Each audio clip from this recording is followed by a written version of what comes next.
Think now for a second. Think back to that golden rule. Do upon others as they do upon you. But is that always true?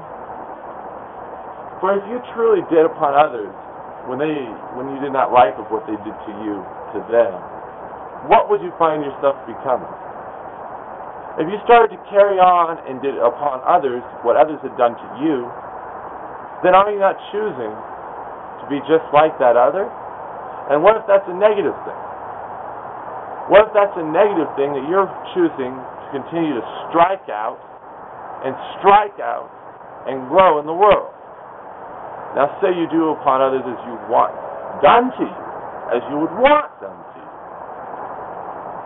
Then all of a sudden, you're striking out and still doing and being what you want to be. You're still striking out and being what you want to be because you're not becoming what others want you to be. By attacking you and putting you through pain and putting you through hurt, they expect you to go out in the world and do it to another. Because they expect you to carry it on. But what if you don't? What if you truly did treat every new person you met how you would want to be treated? Until they did violate some code or broke some rule of yours. And then think. Think of what you could choose to be. Think now of what you could choose to be if you only chose to be what you wanted to be. When someone was trying to hurt you, you defended yourself. You struck back. You made a stand. You did make a mark. You did strike back at them in some fashion. But would you carry that same strike on to another who had done nothing to you? So what if you treated each person as you would want to be treated? If you treated each person as you wanted to be treated? If you were not just a receptacle of receiving how others treated you, but actually something new. Because what is possible when you treat others the way you would want to be treated? The way that you would seek? And then the dance begins, and the yeses and nos are exchanged. And, you change along the line. But what if you chose to treat others how you would want to be treated, instead of treating others in ways that you would not want to be treated? Because there are those individuals out there that treat others in the way that they've been treated, which is always sometimes a negative way. So, if we take that negativity out and stop treating all others the way we have been treated before, what is possible? What is possible to treat others in? What possibility can you treat the environment and the people around you in? If you're no longer treating others as the world has treated you before, now you are possible to treat others in which fashion? As you choose to. As you desire to. Positive or negative. Well, if you're treating them in a positive way, are they going to like you? Are they going to think of you as a friend, as someone to be around, to understand and to know? Or whatever positive image you want to share with the world. Whatever positive image you want to strike out and show it to the world.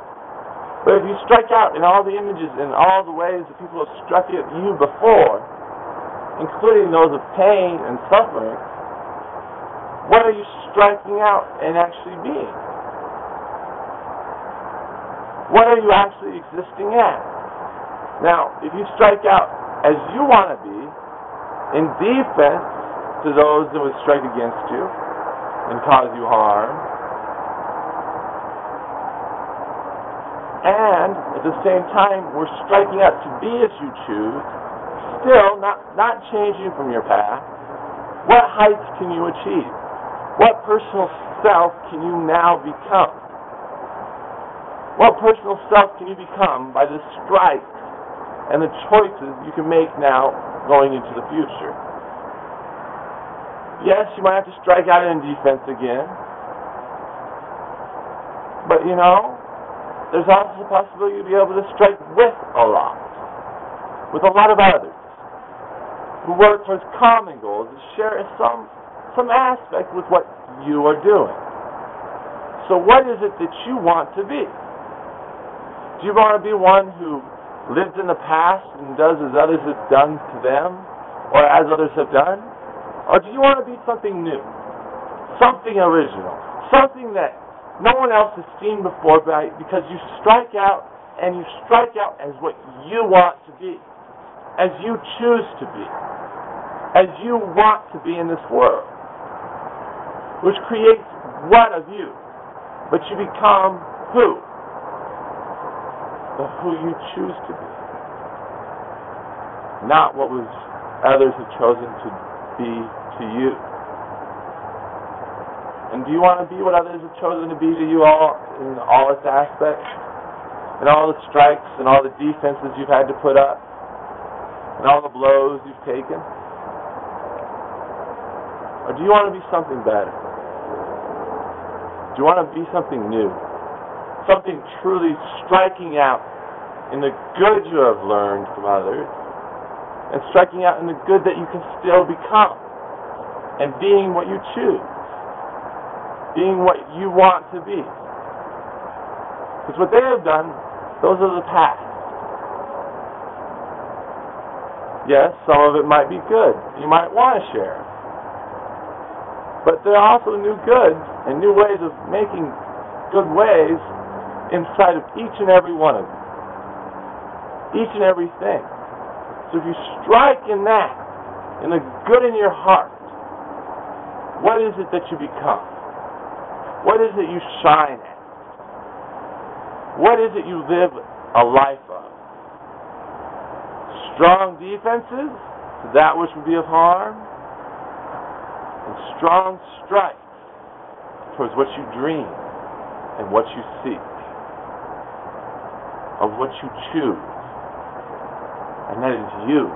Those are your choices to make, your strikes to go forward, your defenses to put up. No one else knows of the dream that you choose to be. No one else knows of the decisions you've already made and the reasons and why. They can guess at some, but they'll never know the true meaning. And what is that true meaning that you can become, that you can exist as, that you can become in this world? What choices can you make into the future? You can choose to do what? You can choose to treat others as you have been treated, or you can choose to treat others how you want to be treated. One of those carries a completely positive. One of those can contain a lot of negative. Which will you choose? Thank you for your time. Appreciate it, Clayton, of the United Unified Belief.